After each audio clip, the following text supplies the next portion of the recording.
फिर वो रात याद आई जब कानपुर में खून की होली खेली गई थी, जब गैंगस्टर विकास दुबे ने अपने साथियों के साथ पुलिस वालों को घेर लिया था। वो तारीख थी 2 जुलाई, लेकिन दुनिया को इसकी खबर 3 जुलाई को हुई। इस हत्याकांड को 1 साल हो गया, लेकिन अब तक उसकी चर्चा होती है। न्यूज़ 18 की टीम तब भी आप तक एक एक खबरें पहुंचाती रही थी और आज भी बिकरू गांव की रिपोर्ट लेकर आई है। पिछले 1 साल में ये गांव कितना बदल गया है, 1 साल में विकास दुबे की दहशत कैसे खत्म हुई है, अब उसका परिवार किस तरह रह रहा है, इन सारे सवालों के जवाब खोजती हमारी ये स्पेशल रिपोर्ट देखिए।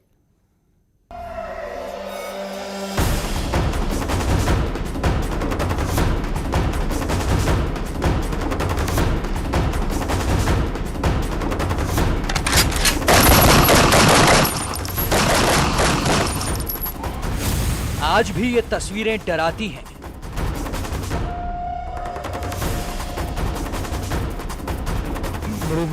मारा गया। यही वो पहला वीडियो है 3 जुलाई को जब सामने आया तो रूह कांप गई थी।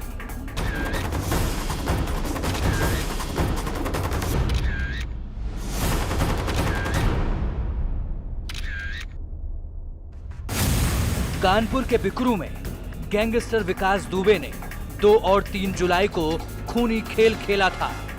1 साल के बाद जब 2 जुलाई आई तो फिर से वो तस्वीरें याद आने लगी। खून से लथपथ पुलिस वालों की तस्वीरें दिलो दिमाग में घूमने लगी। हमको बहुत मारा पीटा और हमारे सीने में राइफल लगा दी। आपको भी बहुत रखाया। आज हम फिर आपको 2 जुलाई की रात की इनसाइड स्टोरी दिखाएंगे और बताएंगे कि 1 साल के बाद कानपुर के बिकरू में क्या बदला है।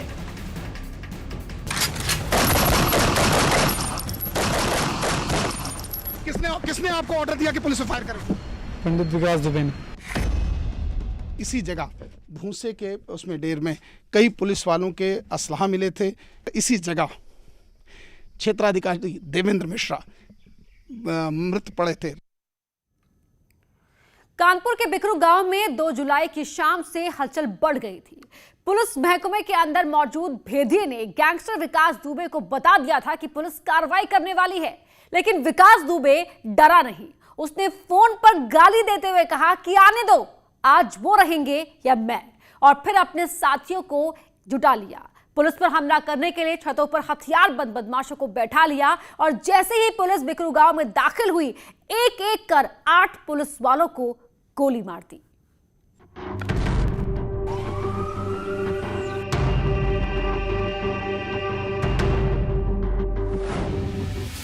पहले यहां एक आलीशान इमारत थी, लेकिन विकास दुबे का किला खंडहर में तब्दील है।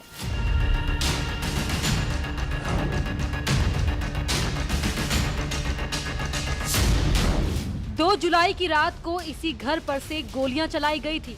आसपास की छतों से भी अंधाधुंध फायरिंग हो रही थी।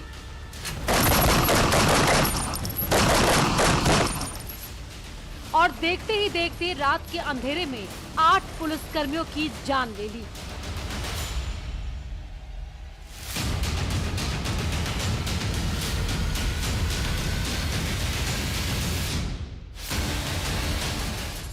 घर की दीवारें खून से सन गई थी। आंगन में पुलिस वालों के शव पड़े थे। कमरों के अंदर भी पुलिसकर्मी शहीद हो गए।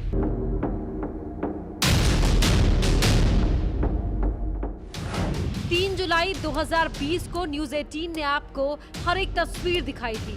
इस वारदात के 1 साल पूरा होने पर एक बार फिर न्यूज़ 18 की टीम उसी घर पहुंची जहां पर विकास दुबे ने खून की होली खेली थी। यही वो जगह जहां इस वक्त मैं खड़ा हूं। आप देख सकते हैं यही वो रास्ता था जो बिकरू के अंदर आने वाला रास्ता था। पेड़ के सार से लेकर दीवार तक जेसीबी लगा के इस रास्ते को बंद कर दिया गया था, क्योंकि विकास दुबे और उसके गुर्गों को पता चल चुका था कि पुलिस आ रही है और पुलिस उन पर हमला करने वाली थी। ये वही जेसीबी है जिसका इस्तेमाल कर विकास दुबे ने सबसे पहले पुलिस वालों का रास्ता रोका। पुलिस की गाड़ी यहीं रुक गई। उसके बाद पुलिसकर्मी गाड़ियों से उतरकर पैदल ही विकास दुबे के घर जाने लगे और उसी दौरान उसने हमला बोल दिया।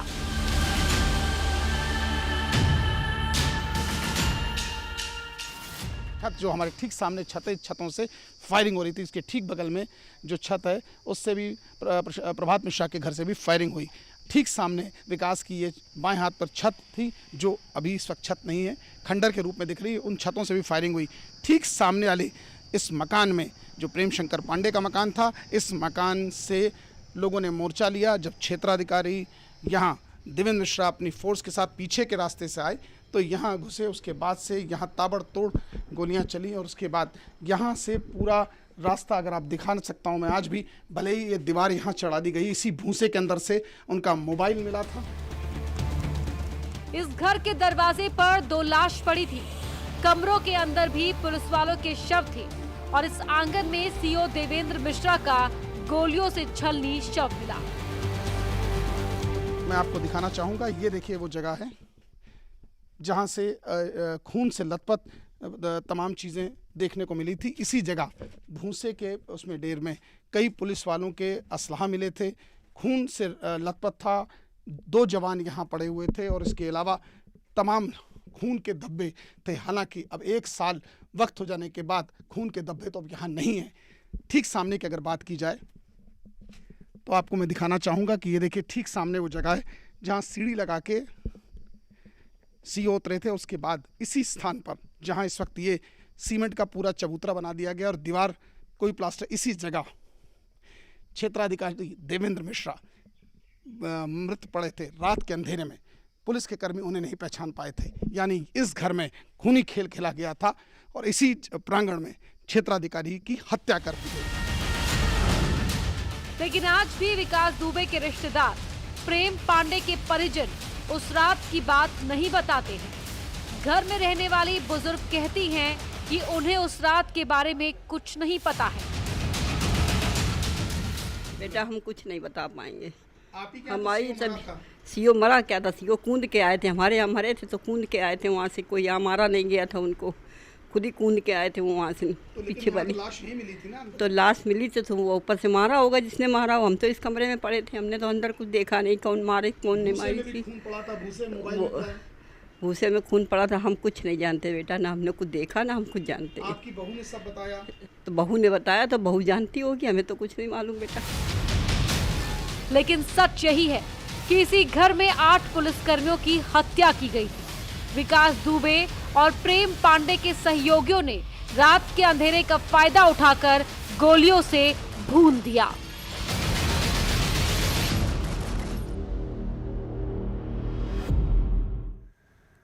3 जुलाई की सुबह होते ही पूरा देश कानपुर के बिकरू गांव में हुए कत्ल की खबर जान गया था। विकास दुबे सीओ देवेंद्र मिश्रा समेत 8 पुलिसकर्मियों की हत्या के बाद फरार हो गया था। उसकी तलाश शुरू की गई। सबसे पहले विकास दुबे के कथित मामा प्रेम पांडे मुठभेड़ में मारा गया, लेकिन विकास दुबे बहुत दूर निकल गया था। हफ्ते के अंदर ही उसे पकड़ लिया गया। यूपी पुलिस जब उसे मध्य प्रदेश से ला रही थी तो उसने भागने की कोशिश की और 10 जुलाई को एनकाउंटर में उसे मार दिया गया। धीरे धीरे उसके कई साथी एनकाउंटर में मार दिए गए। इसके बाद बिकरू गांव में शांति आई। विकास दुबे के एनकाउंटर के बाद अब कैसा है बिकरू गांव, देखते हैं।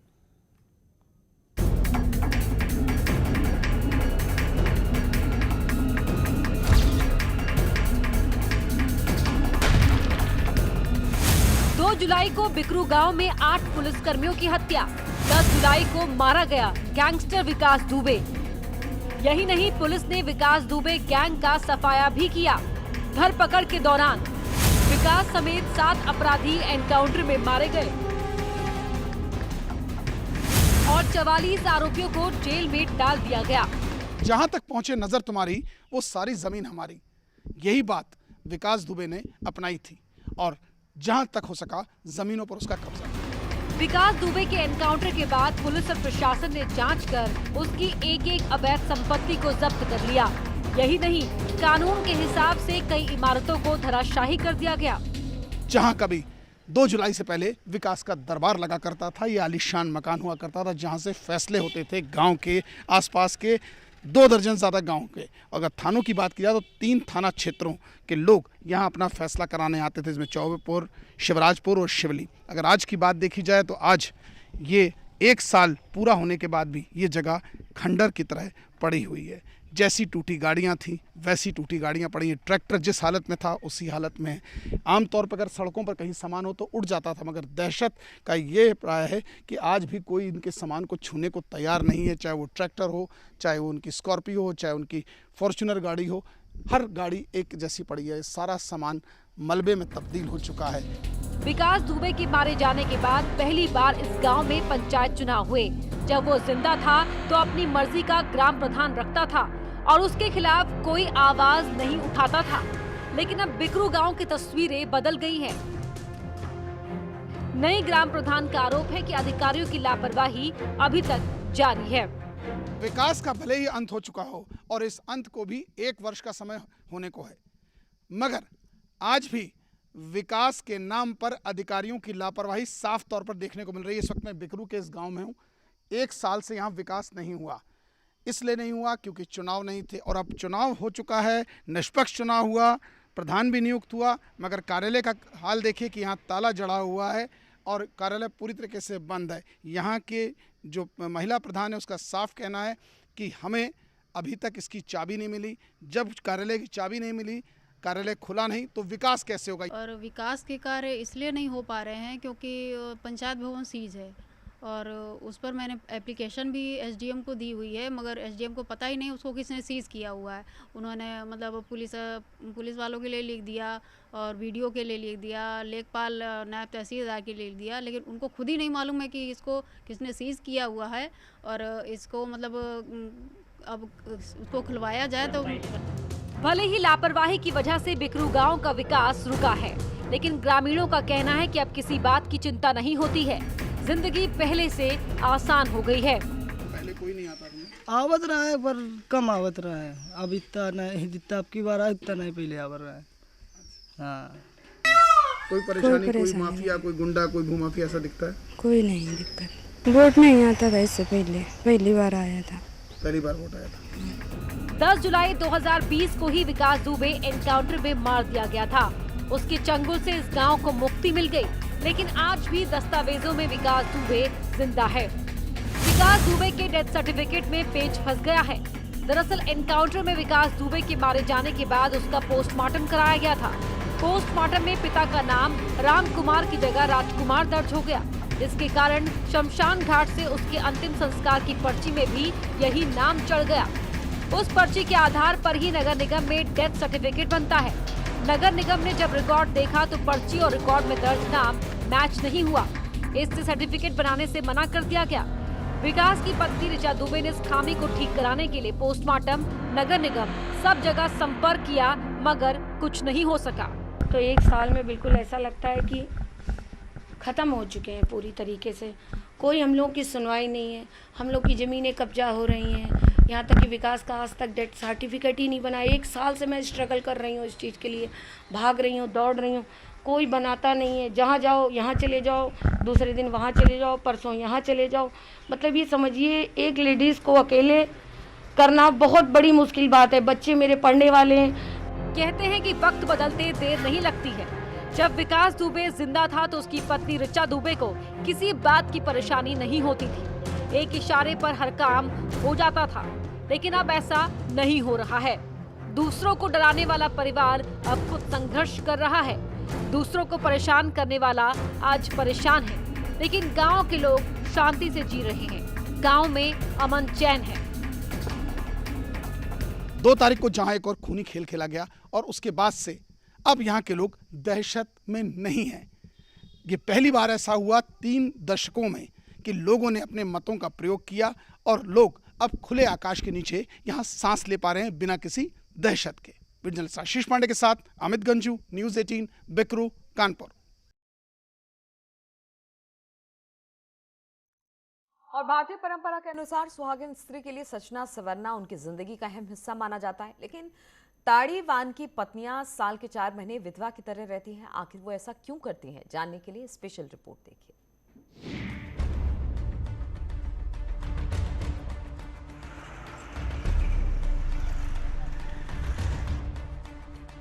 हमारे समाज में जहां सजना संवरना एक स्त्री के लिए सुहागन होने की निशानी माना जाता है, तो वहीं गोरखपुर का एक ऐसा भी गांव है जहां महिलाएं 4 महीने तक विधवा की तरह जिंदगी गुजारती हैं।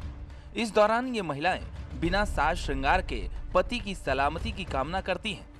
गोरखपुर में ये परंपरा सदियों से चली आ रही है। महिलाएं कहती हैं कि रोजगार का कोई और साधन नहीं होने की वजह से पति को अक्सर ताड़ी निकालने के लिए घर से दूर जाना पड़ता है, जिससे परिवार की आमदनी होती है। गरीब मनाई है कैसे खा लियल जाए, इतना ऊपर से चढ़ के उतार ना लोग जान उच के हम लोग कमाई रहते ना इन पेड़ चढ़ते हैं। अच्छा, तो 4 महीने तक आप लोग विधवा रहती हैं। किस देवी देवता की पूजा करती हैं? सब कर देवी देवता पूजा रवे रक्षा करी ना कुल कि हे माता हमन के सुहाग बनौले रही है। सुहाग बनाते रही। दरअसल ताड़ के ऊंचे ऊंचे पेड़ों से ताड़ी निकालने के लिए जब ताड़ीवान घर से निकलता है तो घर पर पूजा पाठ करने के बाद खुद ही अपनी पत्नी का सिंदूर मिटा देता है, क्योंकि उसे ताड़ के ऊंचे ऊंचे पेड़ों से गिरकर मौत का डर रहता है। इस दौरान महिलाएं भी किसी विधवा की तरह अपने पति की सलामती के लिए दिन रात पूजा पाठ में लगी रहती हैं। अब देखी खत्म ताड़ी नक्शाई गए खत्म हो गए, लेकिन रोजा कहते हैं कि पूजा चढ़ा दा। अब सावन में पूजा चढ़ाती है नहीं, हमन के जेठन चढ़ जाए लेकिन नहीं हो पावत है। बहन ये बरसाते से रुकल है नहीं तो चढ़ा। 4 महीना आप लोग विधवा बन के रहती हैं। हाँ? कितने महीने तक विधवा रहती है? अब 4 महीना से रहते, जौने दिन पेड़ लगते लगाते हैं वो दिन लगते वही दिन से तक रही है। ताड़ी का इस्तेमाल दवा और दारू दोनों की तरह से किया जाता है। सुबह ताजी ताड़ी का इस्तेमाल जहां दवा के रूप में किया जाता है, तो वहीं धूप में रखी ताड़ी नशे के काम में लाई जाती है। गोरखपुर से न्यूज़ 18 के लिए राम गोपाल द्विवेदी की रिपोर्ट। एक महिला के लिए उसका सुहाग और उसका सिंदूर कितना मायने रखता है ये बताने की जरूरत नहीं, लेकिन परिवार और पेट के खातिर जब ताड़ीवान घर से बाहर निकलता है तो अपने हाथों से पत्नी का सिंदूर पोंछता है, और पत्नी भी तब तक कोई श्रृंगार नहीं करती है जब तक पति साकुशल वापस नहीं लौट आता है। अखिलेश पांडे के साथ राम गोपाल द्विवेदी, न्यूज़ 18 गोरखपुर।